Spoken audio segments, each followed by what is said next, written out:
Salam alaikum, bonjour à tous. Dans cette vidéo, nous allons corriger les exercices de l'évaluation diagnostique concernant les leçons suivantes: la proportionnalité, les statistiques et la symétrie centrale. Pour la première question de cet exercice, nous allons calculer le pourcentage des filles dans un collège. Suivant les données, on a le nombre total des élèves est 360 et le nombre des garçons est 171. Donc, le nombre des filles est 189.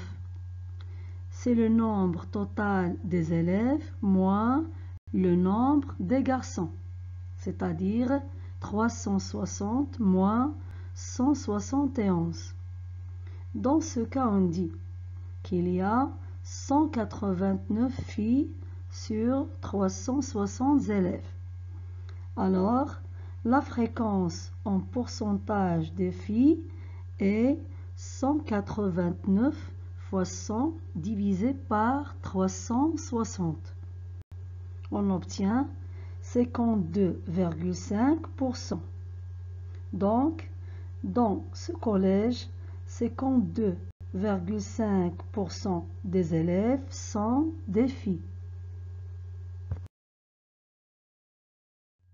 Pour la deuxième question de cet exercice, la question posée, c'est de calculer l'échelle d'une carte. En général, l'échelle d'un plan est le coefficient de proportionnalité entre les distances réduites et les distances réelles. Pour notre cas, l'échelle est égale à la distance sur la carte divisée par la distance réelle. Donc l'échelle est égale à 2 cm divisé par 5 km. Pour effectuer cette division, on est obligé de convertir 5 km en centimètres. Donc l'échelle est égale à 2 sur 500 000, 100 unités, car l'échelle n'a pas d'unité. Pour le cas de cet exercice, c'est-à-dire le cas d'une réduction, l'échelle est exprimée par un nombre inférieur à 1. On la note ici par une fraction du numérateur 1. On a l'échelle est égale à 2 divisé par 500 000. Et puisque le numérateur et le dénominateur sont divisibles par 2, on obtient 1 divisé par 250 000. Dans cet exercice, on veut calculer les fréquences et les pourcentages. Le tableau de données statistiques ci-dessous est constitué de deux lignes. La première ligne représente les valeurs du caractère étudié, c'est-à-dire les notes. Et la deuxième ligne représente les effectifs, c'est-à-dire le nombre de fois où la valeur apparaît. Pour la fréquence d'une valeur, c'est le rapport de l'effectif de cette valeur et l'effectif total, c'est-à-dire l'effectif de la valeur divisé par l'effectif total. Suivant les données de cette série statistique, l'effectif total est 20. C'est le nombre d'élèves. Aussi, c'est la somme de tous les effectifs. On a l'effectif total, noté n, est égal à 2 plus 5 plus 5 plus 3 plus 4 plus 1, qui est égal à 20. Pour la valeur 6, sa fréquence notée f indice 6 est égale à 2 divisé par 20, est égal à 1 dixième. Cette fréquence peut aussi s'exprimer en pourcentage. Donc, le pourcentage de la valeur 6 est égal à 0,1 qui est égal à 10 divisé par 100. D'où le pourcentage de la valeur 6 est 10%. Pour une série de données statistiques, la fréquence peut s'exprimer en pourcentage. Pour la valeur 8, son effectif est 5. Donc, sa fréquence notée f(indice 8) est égale à 5 divisé par 20, qui est égal à 0,25. On en déduit son pourcentage, c'est 25%. Suivons les données. Les deux valeurs 8 et 10 ont le même effectif. Donc, la fréquence de la valeur 10 est 0,25 et son pourcentage est 25%. Pour la note 13, son effectif est 3. Donc, sa fréquence f(indice 13) est égale à 3 divisé par 20, qui est égal à 0,15. On en déduit donc son pourcentage est de 15%. Pour la note 14, son effectif est 4. Donc, sa fréquence est égale à 4 divisé par 20, qui est égal à 0,2. Ici, on l'exprime en pourcentage, on aura 20%. Et pour la note la plus élevée de cette série statistique, sa fréquence f(indice 17) est égale à 1 divisé par 20 est égal à 0,05. Donc, son pourcentage est 5%. Pour la deuxième question de cet exercice, on vous demande de tracer un diagramme circulaire, c'est-à-dire un graphique en secteurs. Les mesures des angles des secteurs angulaires sont proportionnelles aux effectifs. Première méthode de calcul. Pour calculer l'angle d'un secteur, on applique la fréquence correspondante à 360. Par exemple, pour l'effectif 2, sa fréquence est 0,1. On fait 0,1 fois 360, c'est-à-dire 360 fois 10 divisé par 100. On obtient 36 degrés.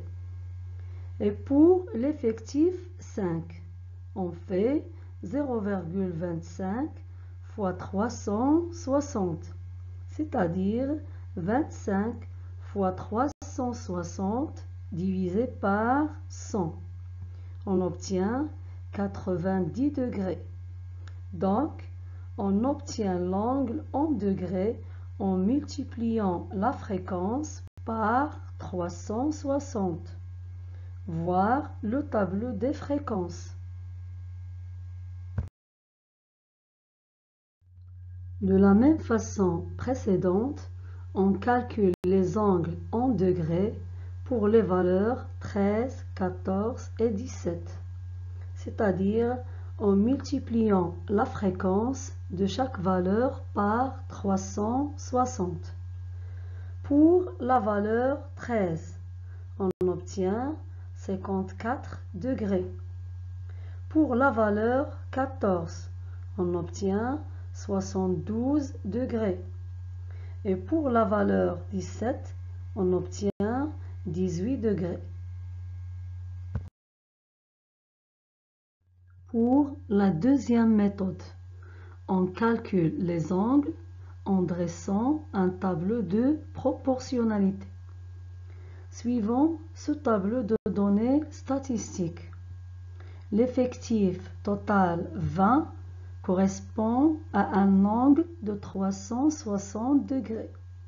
Donc, on obtient l'angle en degrés en multipliant les effectifs par 18. Car pour passer de la première ligne à la deuxième ligne, on doit multiplier par 18. Donc, le coefficient de proportionnalité est 18. 360 divisé par 20 est égal à 18. Ici, on vous demande de tracer un diagramme circulaire à l'aide de données statistiques. Un diagramme circulaire est un graphique en secteurs. Les mesures des angles des secteurs angulaires sont proportionnelles aux effectifs. Suivons la figure ci-contre. Le diagramme circulaire est un disque découpé en secteurs, dont les aires sont proportionnelles au pourcentage de différents constituants de la population statistique. Le secteur rouge du disque, son angle mesure 36 degrés. Il correspond à la valeur du caractère 6. Le secteur vert est représenté par un angle de 90 degrés.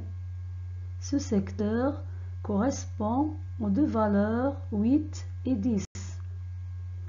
Le secteur angulaire violet, son angle mesure 54 degrés, qui correspond à la valeur du caractère 13.